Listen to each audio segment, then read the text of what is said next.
God could not be present everywhere at the same time. That's why He created mothers.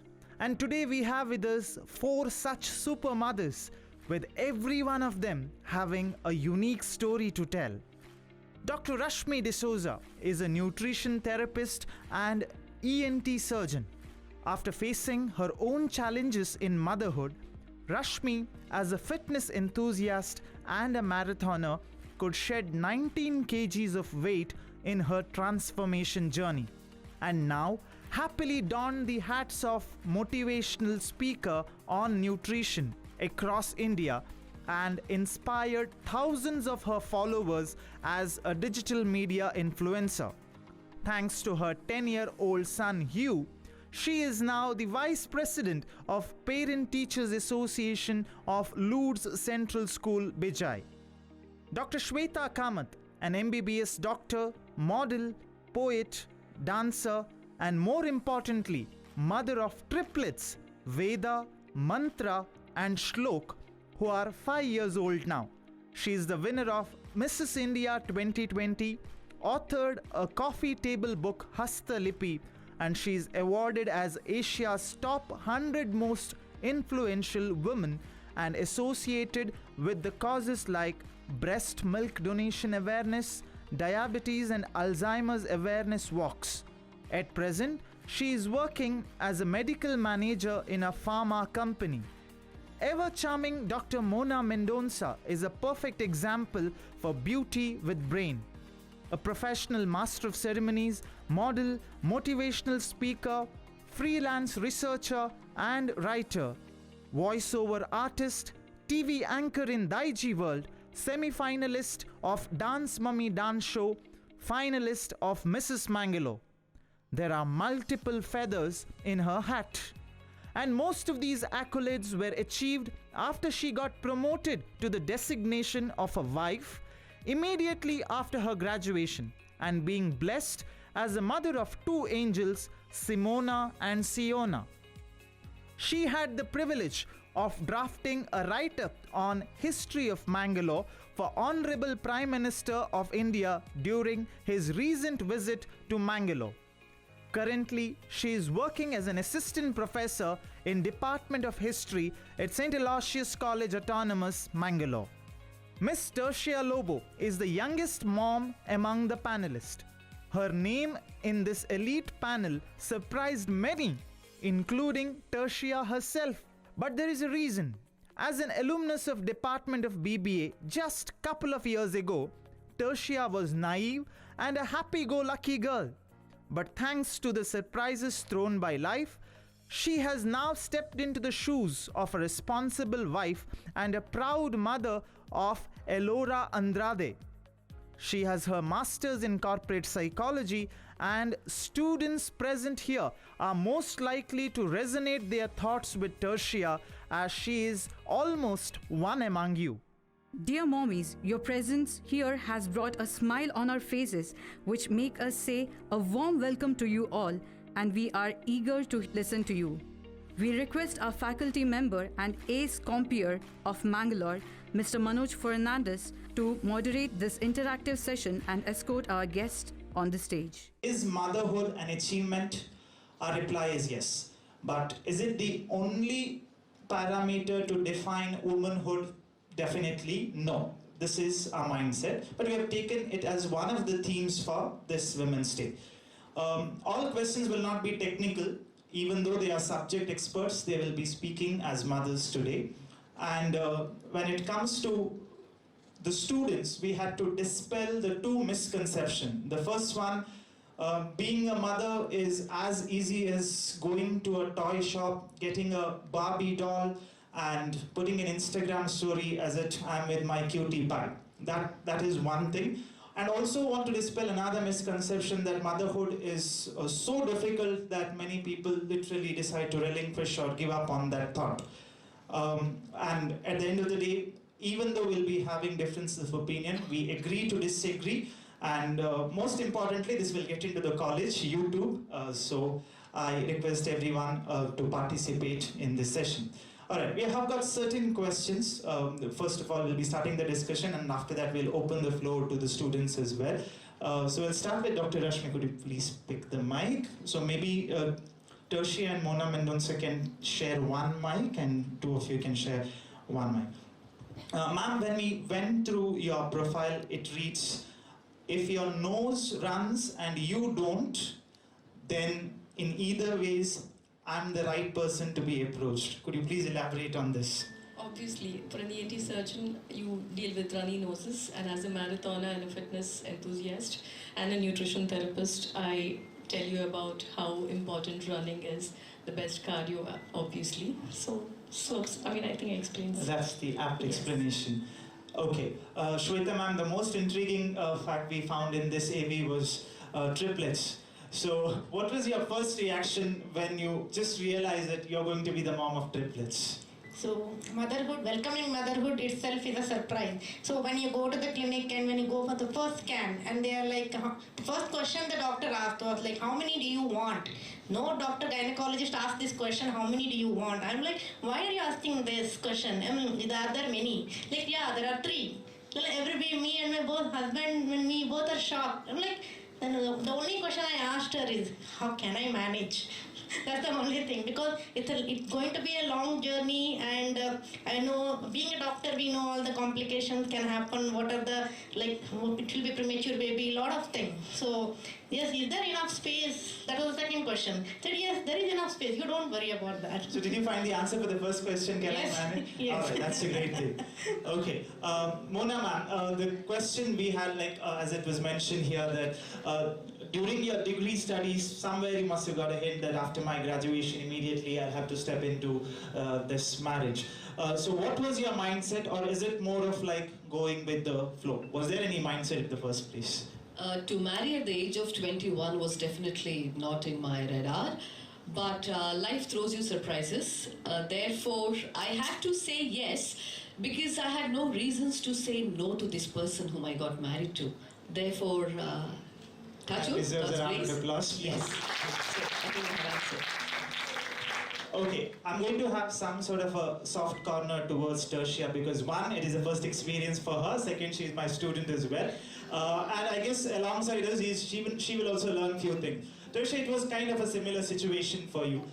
You had to take a break from your career as well, which just got started. So what was your mindset at that point of time? I guess you're just, by the time you got married, you were still pursuing your masters, and then you had to take a break for pregnancy as well. Yes. When I got to know I'm pregnant, By that time, you're already working? I was working, Okay. and while I was working, it was taking a toll on my mental health.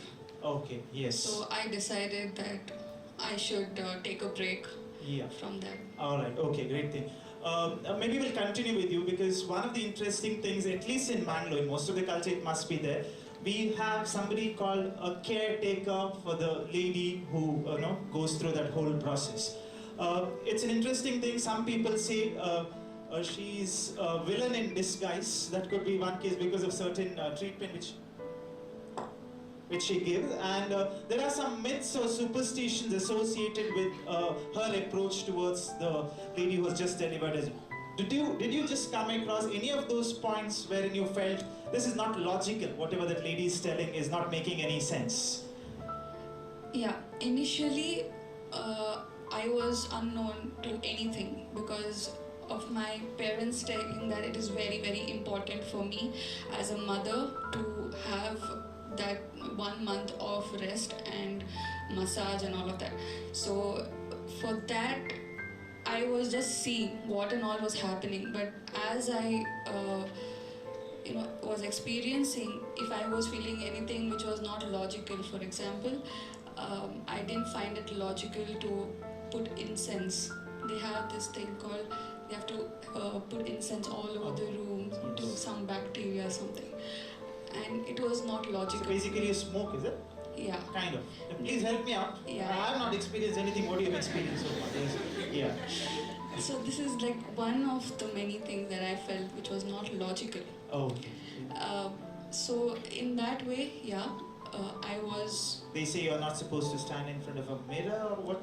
Yeah, they also have this thing that a mother who is just given birth shouldn't see herself in the mirror because I don't know, some logic they have which we didn't find logical to me. Maybe they should not see the husband, might make some sense. They also had this thing that the thing is my husband, because it was my first baby, my husband was not with me. He was in his house and I was in my house.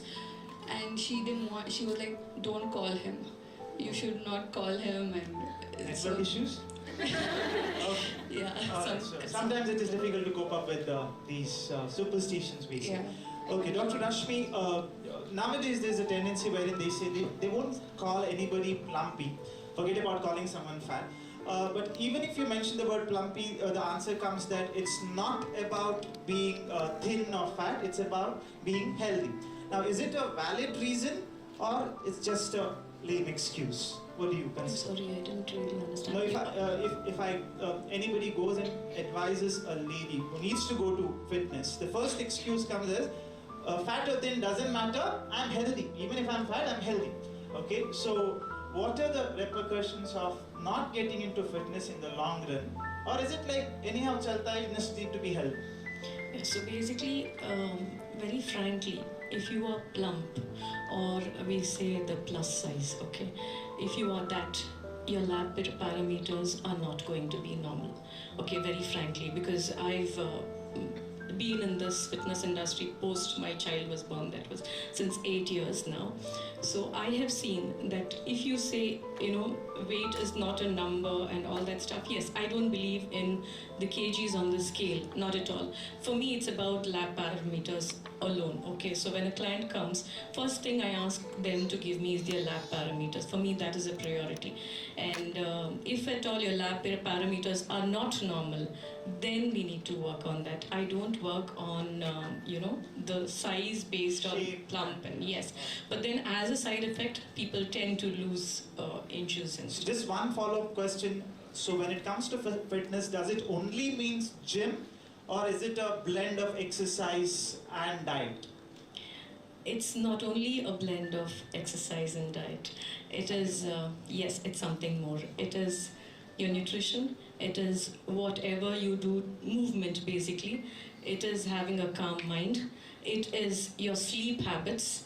It is your hydration levels. It's basically a holistic approach. So if there is somebody who's only working out and eating right, they could still be stagnant on their weight because of a stressful lifestyle. Okay, and it could, basically even your exercise and nutrition, when you're concentrating too much on it, that itself can raise your cortisol levels and cause stagnant weight. Okay, yeah. Shweta, meanwhile, you can please look into the cameraman there, so because otherwise on YouTube you will be just staring at me. That's the point. Okay. The names of the babies are really interesting. I just came across one in a cradling ceremony. The name of the boy was Dumbner. So, basically we have to pronounce it as Dumner, but they said the B is silent, so it is Dumner. So the short form would be Dummy. Now, the idea is, though Shakespeare said what is there in the name, nowadays we have to think when it comes to naming, because what could be the social pressure those babies are going to face. So what was the thought process behind this? Yeah. So when we knew that we are expecting triplets, so we knew it could be either boys, it could be girls, or it could be mixed. So that was very challenging for us, and we wanted to search name. So that is when I think in the cricket world, my husband is a fan of cricket. So when he was watching the Veda Krishnamurti, Okay, so he said, okay, one name is Veda. I said, I want some names, there are 4 or 5 letters, not longer enough. So he said, one is fixed Veda. So what, it can be Ved or Veda, boy or girl, anything. So then we went further and discussed then maybe Shloka, because Ambani is, because Shloka, there is one, we got 2 names. Then we said Veda, Shloka. Then I said, okay, I think Mantra can be the 3rd one. So just on a conversation basis, we got the 3 names. So Mantra can be a boy or a girl. So we were not sure what is going to be. So then we said, when they were born, he said, okay, this is Mantra, this is Veda, and that is Shloka. If there was one more, would it be really difficult? Oh yes, of course. Yeah. Okay. Mona ma'am, there's generally one opinion where they say whenever a person is getting married, especially ladies, so Yeah, getting settled down in life, settled down.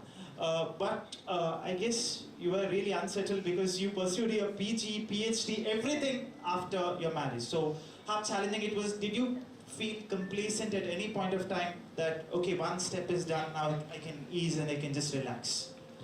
Not at all. To be very frank, till date I have not taken a break. Nowhere I felt that my life has settled. And moreover, I don't want to get settled. You know, I never want to, because always I have been pursuing my career as a voiceover artist or as a model for some of the ad commercials, never given a break. And even after getting back to college or after marriage, it was so exciting.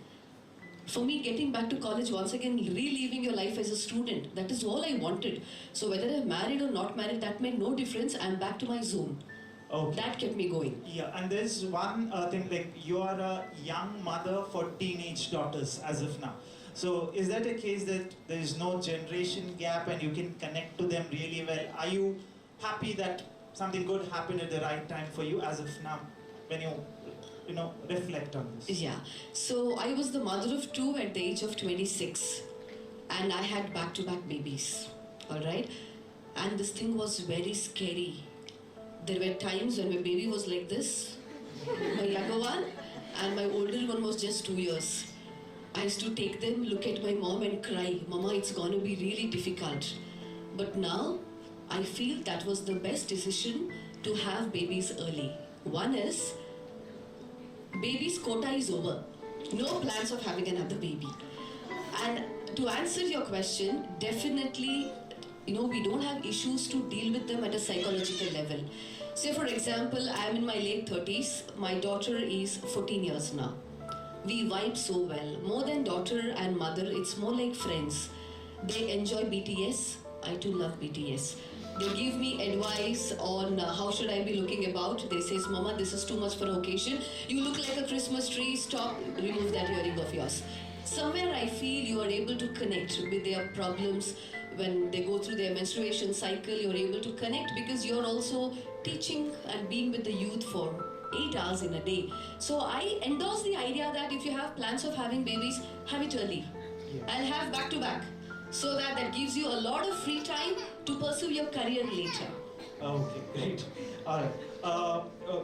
Coming back to Rashmi ma'am, that when it comes to fitness awareness, you are doing it quite differently with the help of digital media. So what's your opinion on this?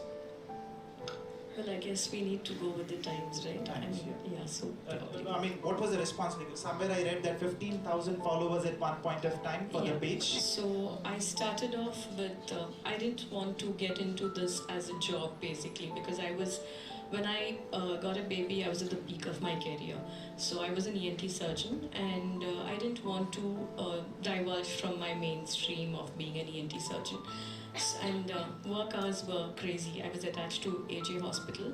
So for me, it's like being in a hospital, having 2 clinics. It was already working on me, and then mothering a child and all that. So after my son was born, I got into fitness. I did my courses in nutrition. So basically, I thought that I am going to just do this as a service. So Facebook was the in thing then, way back in 2013.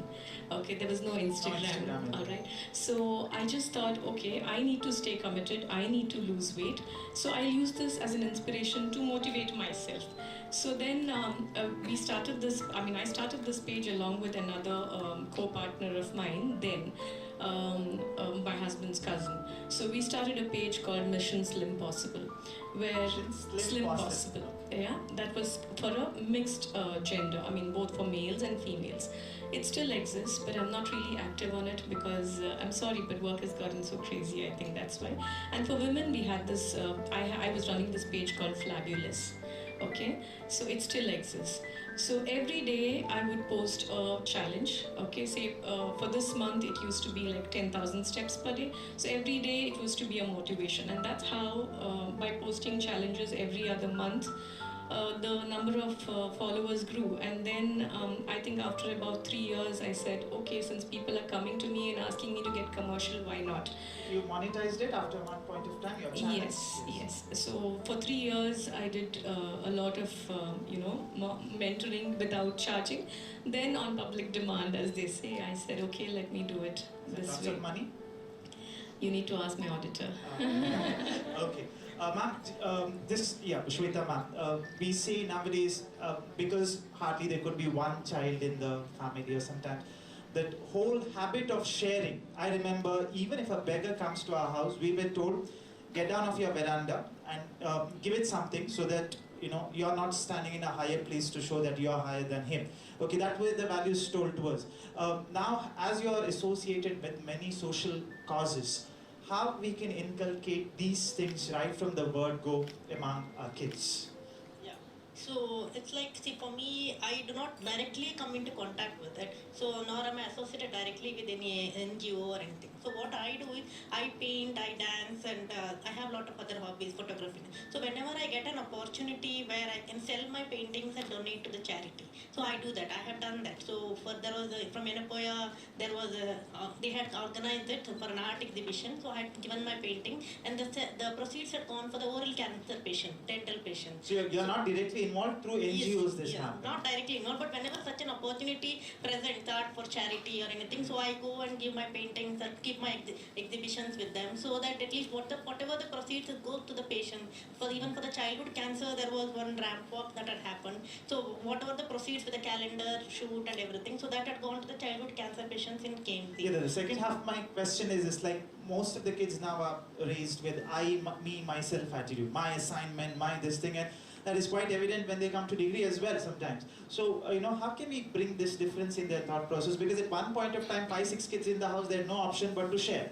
Now they are getting those extra privileges. So when you don't have that habit inside the house itself, how can you think about someone else in the society? Can anything be done to give these values at a very young age? Yeah, so what we do at home is, since we have 3 kids, so when we buy a product or when we buy some toys or anything, we buy different toys for each. We do not buy same thing 3. And what we say is, if you want to play with the other toy, you need to share yours so that the other person shares. So that is how you learn. If you do not share, you are not going to get the third one. Okay. So apart from the school uniforms and dresses, I think we have all the 1 or 2 toys. That's it. You need to share. You need to learn, because they fight. She is not giving it to me. I need that. I said, you give yours, then she will give you. That is how I have taught them. My husband is sometimes, again, you cannot teach like this. But I say that if they don't learn now, they will not learn it further. So and sometimes even when they try to waste it, I say, see, you are getting so much of privilege and you're eating it. But there are so many kids who do not have it. And I show them the video. See, these are the orphanages that are there. We do not have anything to eat. These are the kids. Then when they see that, then they say, okay, I will eat my food. I will not waste it. So I mean, it is like a little emotional, but at least they learn something out of it. That's great. Tertia, you must have experienced this phase wherein at least first 2 months of, after the pregnancy, the delivery happens, there are visitors, relatives and all these people, okay? And I'm sure everybody will have a piece of advice. Sometimes is it like, you're overburdened or you're confused what to follow, what not to follow. Did you experience anything strange with this regard? Yes, I have. Personally, it was very challenging because different people giving different advices on the same situation was very challenging. And initial 1 month, which I was just learning during my after my pregnancy, is one thing, having a baby, taking care of the baby, and also listening to everybody's suggestions. So it was... Anything in particular where you got a contrasting advice on the same situation? I don't remember. As of now, but it was too confusing for sure. Yeah, it was. Like, for example, if I'm lying down and breastfeeding, so there were other people who were like, don't lie down, you can roll over the baby, or don't, you need to sit. If I would, and if they say you need to sit the entire day and breastfeed your baby, because at that in initial first 2 months it is 2 hours, every 2 hours you need to feed your baby. So that would be like very confusing for me. What am I supposed to do? I have one follow-up question about the sleep patterns and how do they change. Initially, I've heard somewhere that our nights become like day and our days become like night. And metaphorically, this is the right question because you used to doze off in the class as well.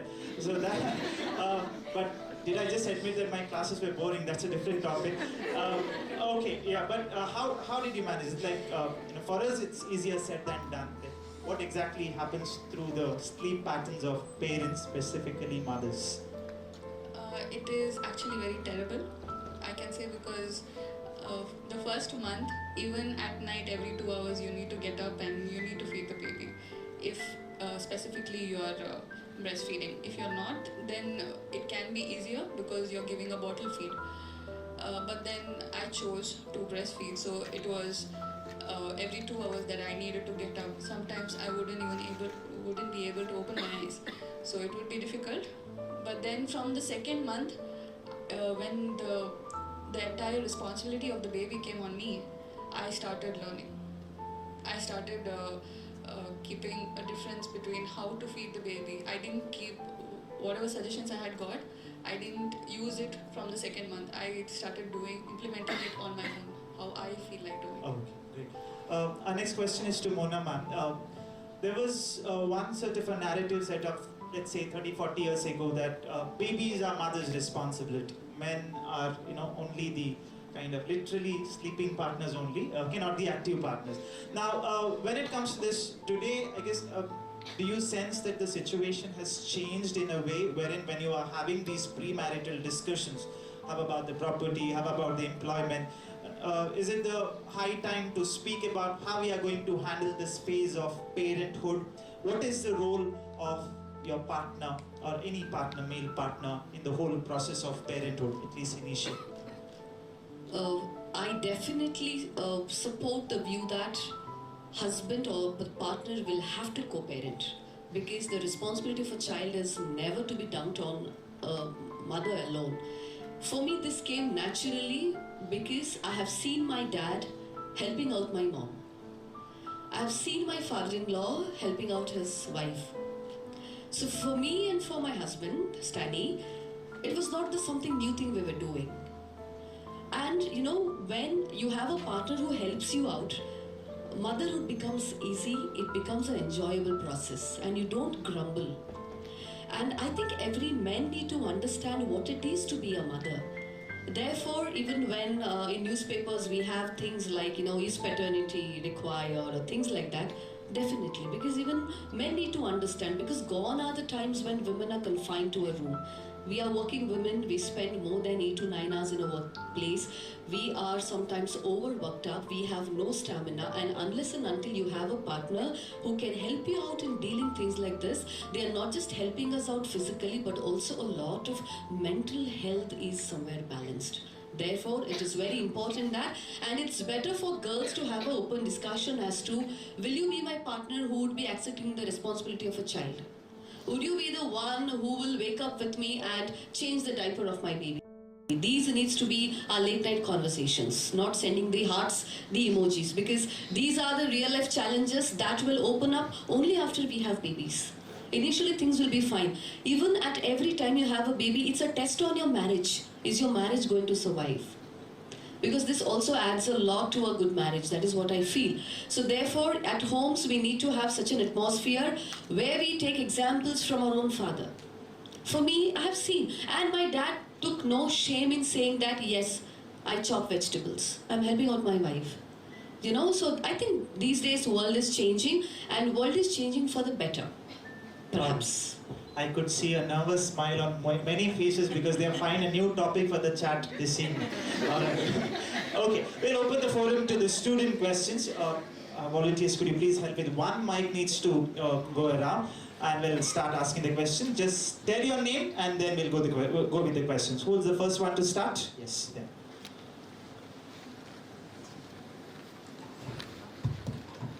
Hello, dignitaries on the dais. My question is for Dr. Mona. The society is divided into people that talk about whether motherhood is to be opted or to not be opted. How important do you think is it to respect the choice of a woman to either take up motherhood or to not take up motherhood? Okay, thanks. That's Aditi for you. Perhaps in the contemporary world, that is a very important question.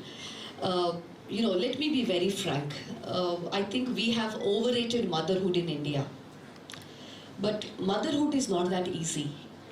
We really have a baby, we go through tough times, all right? Bodily changes happen. Mentally, we go through a lot of stress. For example, sleeping pattern, eating pattern, everything is a toll. But when we are born as a woman, we are also gifted with a womb, and we are able to bring in new life. So why lose this opportunity? For example, when you have a baby at home, the whole atmosphere is so different. For me, at least, I felt I and my husband used to argue more before having babies. But after babies are born, you have the center of attraction as a child. And sometimes most of the marriages have saved because child becomes the binding force. Therefore, whether you go on with the plan of having or getting married or not, but at least if you're married, don't lose a beautiful opportunity of giving birth to a child, because that smile is worth a million. Therefore, I think every girl need to welcome it. Okay, I think I've thank answered you. it. Next question, please. Yes, we have Anjali. Good evening, ma'am. My question is to Dr. Mona. As your profession involves a lot of demands a lot of traveling. My question is how do you manage at home? You're traveling everything. She's trying to explore the MC plus resource person part of you, so. Okay, so I'm a solo traveler, let me tell you. I have traveled 4 countries. I have covered almost 16 states of India, all right? This is precisely the kind of connection what you have with your partner. Men work, they take break, they go out, they have their time. So why men have all the fun? Therefore, I make it very clear. During the year, these are 3 days of mine. These are 3 days of mine where I will decide how am I going to spend it. It could be either comparing and making some money for travel. It could be taking a long vacation and going out. You can manage because everybody has 24 hours and you should be clever as to how are you going to spend your time. Everything is possible. For example, I think everyone here is a working woman. Not just working women, even the women in the village. She has responsibility, but she'll manage it so well. It all takes that, how are you going to manage with those 24 hours? But always build a good connection with your family, with your mother, with your mother-in-law, with your extended family. Because these are the people, when you want to take small breaks in terms of vacation, they can be the blessing in disguise. Therefore, have a healthy relation with the people with whom you're surrounded. That could also give an added advantage. Okay. Next, please. Good evening, ma'am. So my question is to Rashmi, ma'am. What is the best and worst advice you have received on motherhood? What is the best and the worst advice you have received on motherhood? On motherhood, okay. Well, my best advice, I should say. First of all, I think before I became a mother, let me tell you, I was discussing this with Manoj. I had a lot of health issues. You've seen my before picture. The worst advice I received was I can never conceive. Okay? And I don't know if it was a miracle or if it was my fitness which brought the whole thing. I conceived naturally. Okay? So that was the worst advice that I got, I should say. The best advice, very frankly, is yet to come. But then, when my son started schooling, I've enrolled my son into a school which is a central board, and central board asks for a lot of projects, which is what we were discussing before I came in here.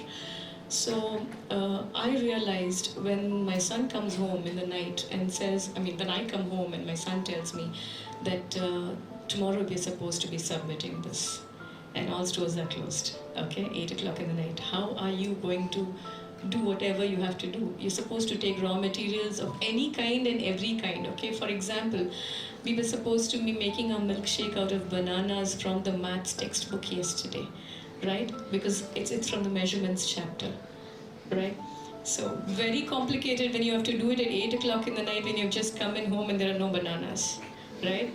Okay, so it was quite complicated, and it reached a phase wherein I was in my clinic, and I called a friend of mine who has a child 3 years older to my son, studying in the same school.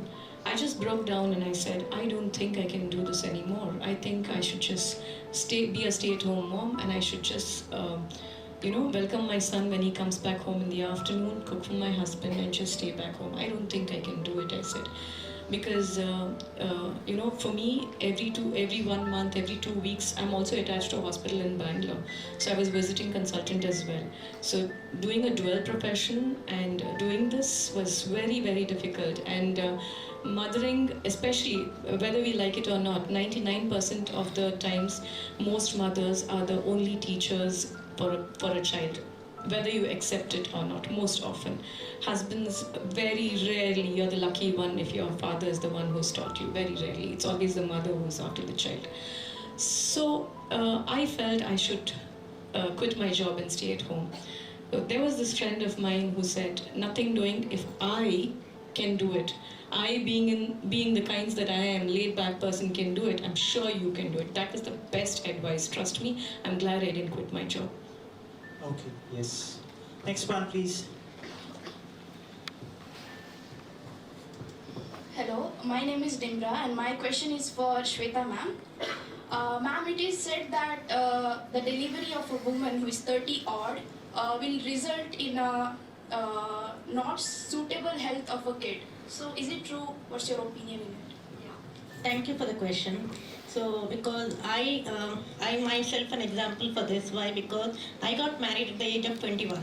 That was in 2005, and I planned to have babies after 30, so almost 10 years later. But after 30, when I planned to have, because I had PCOD and a lot of health issues, so then it went on till 33, 34. So actually gave birth in around 33 years old. 33, 34 was, because more than 35, 36, there are chances of more complications. So that is when it is little bit of struggle, but we need to monitor ourselves and we have to be healthy. Because for me, I felt a little difficult in conceiving after 30 because of PCOD. So once the health issues are resolved, and then you can conceive. So what is the main thing is that it depends on your genetic makeup and how it is. Because sometimes what happens, you might have a recessive gene which may not be predominant, but when a child is born, it may become predominant in the child. So there are chances that you will get complications in the child. So the best age, I will not say any age is the best to get a child. It ranges from 21 to 33, 34, 35. But if you are healthy enough, you can have a kid anytime. But the most important thing is, having a kid at age of 21 or having a kid at age of 33 is not the thing. You should be ready to handle it. That is the main thing. Even at 21, see, I was not ready at 21. I said, no, I cannot handle it now. Because if I have a kid right now, we'll end up in divorce. So what I suggested, we will wait, we will first handle ourselves, and then we go ahead. After 10 years, I know you personally very well enough. Okay, now I know when you will fight, when you will argue, when you will keep silent. So when you are silent, I will have a kid. So at least I cannot fight 2 people at a time. So imagine me fighting 4 people at a time. So it is better. Then I said, okay, fine. At the 33, I am now ready to fight all. Then it is triplet. Then I'm like, oh my God, I have to fight 4 people. So I'm like, okay, let all the triplets be on my side, and you can fight alone with all of us. So that's after 33, it's like, okay. But you have to be in constant connection with the gynecologist. You have to do maybe extra health checkups and everything, so that you can do it. But first thing is, don't listen to hundreds of advice everybody shares. Immediately after marriage, they will ask, when is your next child? After first, they'll ask, when is your next? Everybody keeps asking next. But when you ask for help, nobody is there at the right time. And you will end up having depression, you will end up having postpartum depression, irritation, fights, everything. So I would say, first you be ready. When you are ready, you have a kid. Okay, next question, please. Yeah, this way.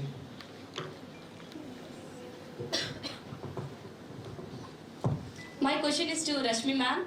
Ma'am, we can see that in today's world there is a trend developing. Like more women are opting for cesarean delivery when compared to normal. So how do you think that this is a trend? Well, very frankly, opting for cesarean, I don't come across much of this. Yes, there is something called as labor analgesia, wherein you do, monitor the pain to be lesser. Okay, yes. Elective surgeries most often if at all it's not an emergency, not required cesarean, the gynecologist most often counsels the patient not to go for it. Okay, so unless if nowadays I'm saying, okay, if you're talking about for pain reasons cesarean, then that very rarely happens, because we do have something called as epidural, which is given where the pain is reduced by a low dose of anesthesia, and that's how pain is monitored. So I don't think for pain reasons people go for cesarean anymore, not in the recent times at least. So I don't know if you still want me to comment on it when it's not happening. Okay. Yes, next please, yeah. Good evening, myself Joyce, and my question is to Tricia ma'am. Just like how we mention our professional achievements for a matter of pride, is it the right time to give the same importance to the role of a homemaker? You got the question? It's like, we keep on mentioning professional achievements. I worked here, I got this degree and all in our CV. So is it the right time to give significance to the role of a homemaker? Homemaker. What do you think? Because you are the one as of now. So what do you think? Don't think it's that easy to be a homemaker as well. So, but she has a question.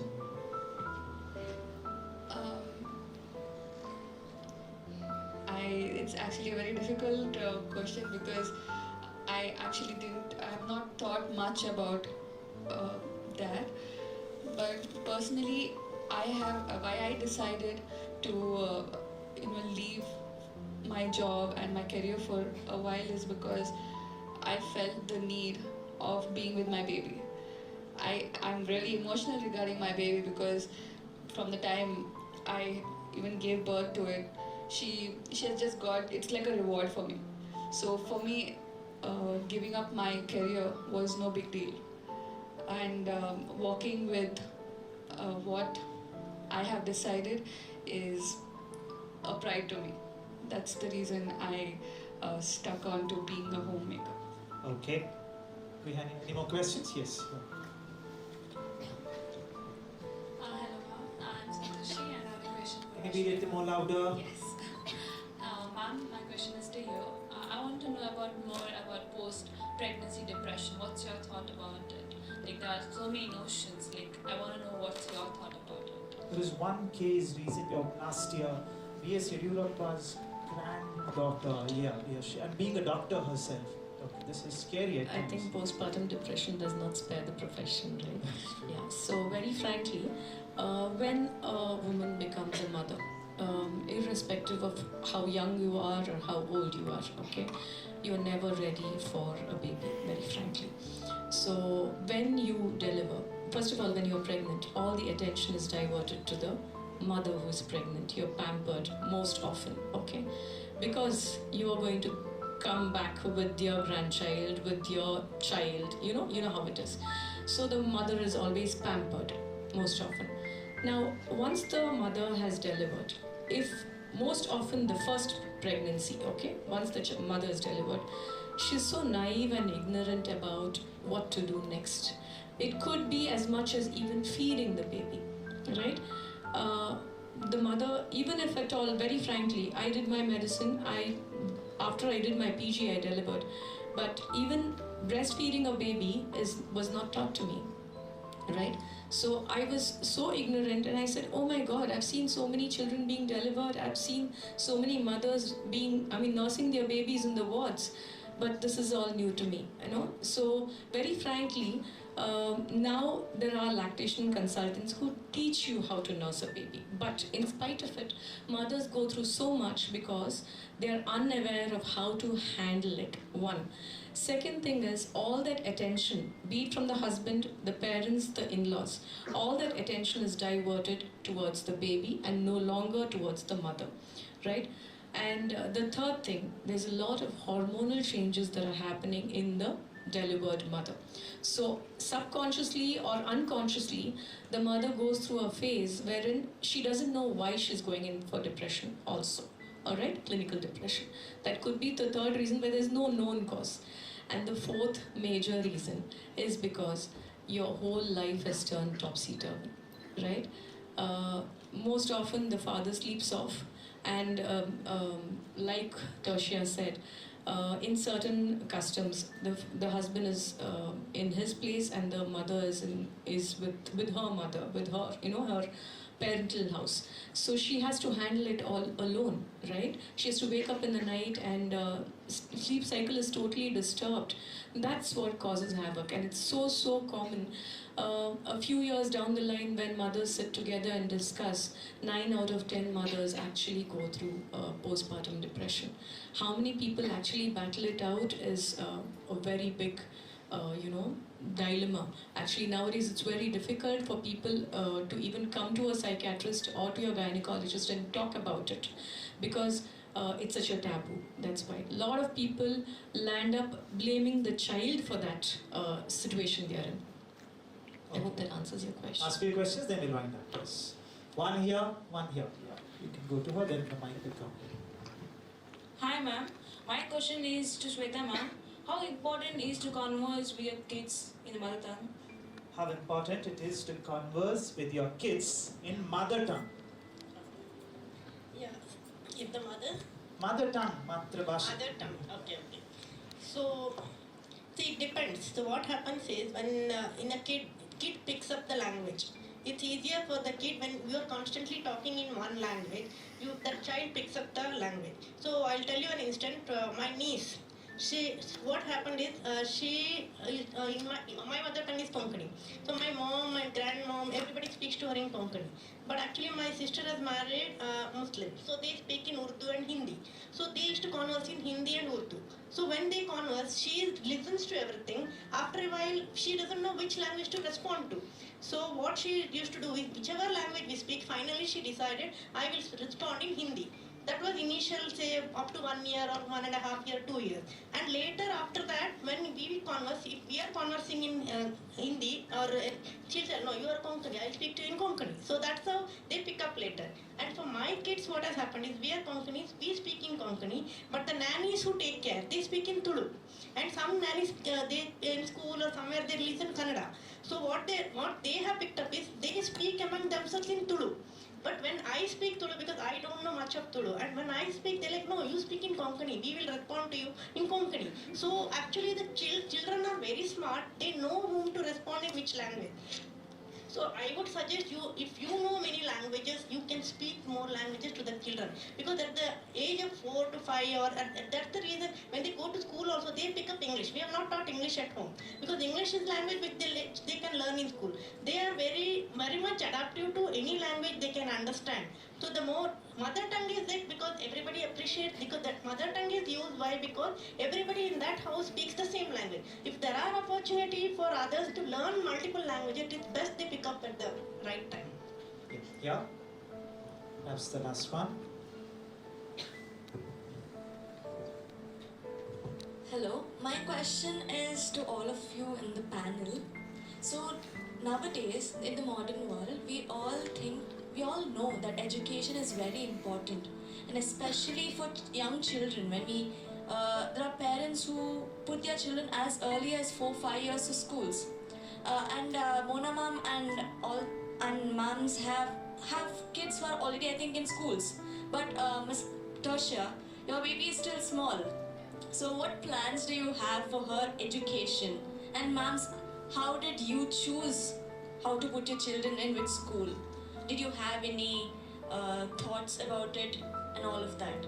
Basically, you need to book the seat when you are expecting. That's the present scenario. Maybe she wanted to get there. I got really scared when you asked what plans do you have. Yeah. All right. Yes.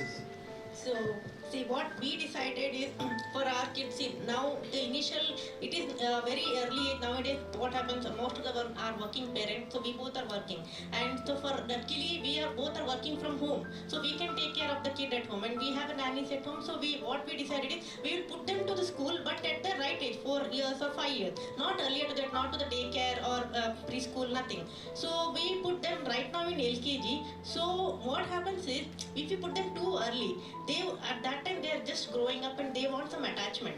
So if we put them too early, they feel totally detached. It's like okay, their mother is going to office, they have left her there and they are gone, and it is a guilty feeling for the mother as well. Say that we have a kid and we have left it there. So little bit they need to have the stability, and that child has to feel that okay, now my mother is coming. They actually anxiously wait when my mother is coming or anybody who is coming and taking care of me. What happens is I have seen instances when they are left in the daycare and they come back. For working parents it is a must, they have to do it. But I would suggest that you put the a kid in the school at the right age, 4 years or 5 years, when they know that okay, now all kids are going to school, so we also need to go to school. At that time they will not feel that separation anxiety. What happens is when we put very early age, they feel that my parents don't like me, that's why they leave me here. So we need to, at that point, we just need not to, you should tell them okay, we are going to leave you here, or for if they can understand, good. If they cannot, because we'll come back at 4 o'clock. Sometimes what happens is when they rush to go to office, what we do is, okay, now we have to just leave and we just run off, because if they see us, they'll start crying. So that is not the right way. We have to say that okay, we'll come back maybe 1 hour, 2 hours later on. But I would ideally suggest you, as far as possible, keep them say 4 years, 5 years in the home, let them enjoy. There is no hurry to rush to learn ABCD, nothing. Nobody is going to write medical entrance at the age of 5 years or 6 years. Let them learn, because we have long way to go to learn.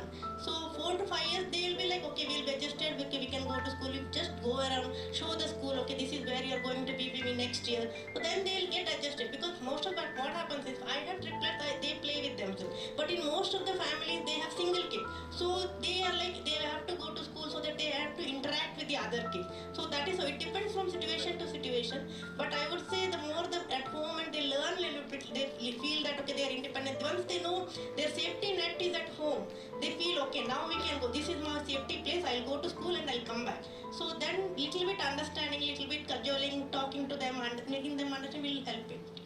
Okay, done, right? Yes? Yeah, please. Done? Okay. Yeah. Just one question we left out, maybe Mona ma'am can answer. This is what my mom used to say when my grandma used to tell her, you be responsible and all, that no, I'm working, I have money, I'll keep the domestic help and I'll manage. So this was the preoccupied thought, and then she said within 1 day of my motherhood, everything changed, in spite of having the domestic help. So even there could be few students who are thinking that we are financially stable enough, with domestic help I'll manage everything. What's your opinion on this? Definitely, domestic help to assist to take the responsibilities, maybe some jobs, yes, but it's not advisable to completely rely on a domestic help as far as your raising of your children is concerned. Definitely not a good idea. For me, at least, I have a domestic help because she's very important. Otherwise, for a working woman, it becomes really difficult to manage two things. But somewhere what happens is, there are cases, especially when I look into Instagram and things like that, where celebrities leave their children completely under the care of nanny. And when the paparazzi are there to get a glimpse of the child is reluctant to go towards the mother because it's more comfortable with the nanny. And that is the scariest thing that can happen to a mother. Tomorrow, if my baby starts calling the nanny as mama, my world would collapse. And I think we all as mothers are very protective. Therefore, at least to not get that fate to happen, definitely to assist you in kitchen and other things, you can take care of the nanny, but at least the small little joys of giving a nice shower, feeding the child, telling some stories. And I have done all those Channa Mama taking out and things like that. But now I think this is what I feel so contented that yes, I'm having a normal motherhood, perhaps. Thank you. All right, we are moving on to the last segment. This is something unprecedented for me, even though after being in this field for last 10 years, I've never done a program like this. So, getting a feel of a Karan Johar kind of a thing. So I thought of making it, any coffee with Karan is incomplete with a rapid fire question. So could you please pick up one? We have made it very simple. Some of the queries which were sent by the students, some are logical, some are stupid, but I'll just put it in front of you, just to say yes or no. Okay? So this could be a great way to conclude. Alright, I'm making the statement, yes or no, alright? You should eat for 2 when you are pregnant. Alright, that's it. Your baby can hear in the womb and respond to the sounds coming from outside. Alright. The more you talk, quicker the baby starts speaking.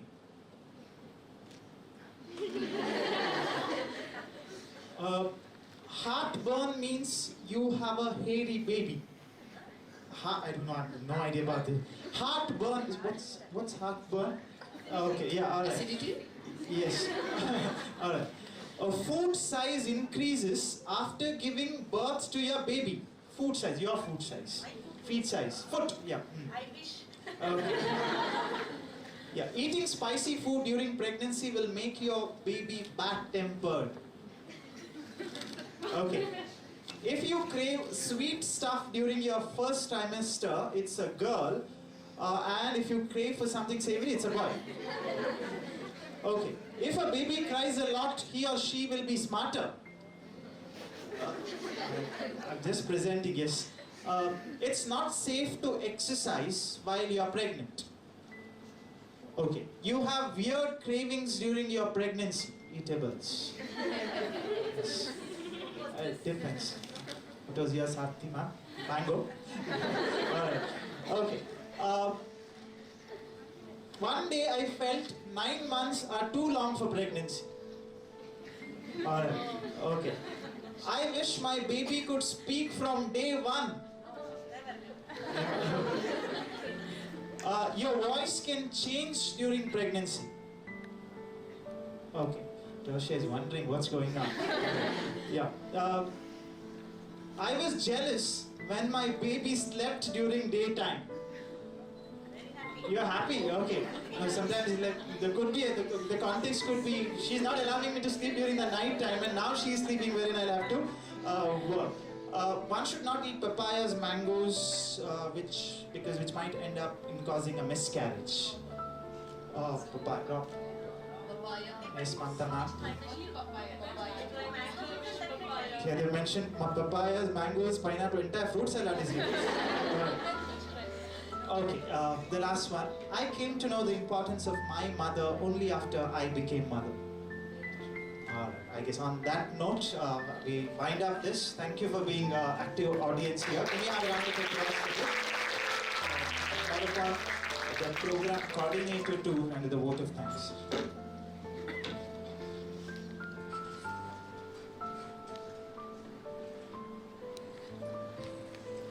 Inspiring and thought-provoking. These two words can best describe our experience today, as we are overwhelmed with emotions of gratitude towards all four panelists for providing such an informative session. A big thank you to all four supermoms. The organizing team is thankful to respected dean, HOD of BBA department, staff members, all the invitees and students for making this day memorable. Thank you all and have a pleasant evening.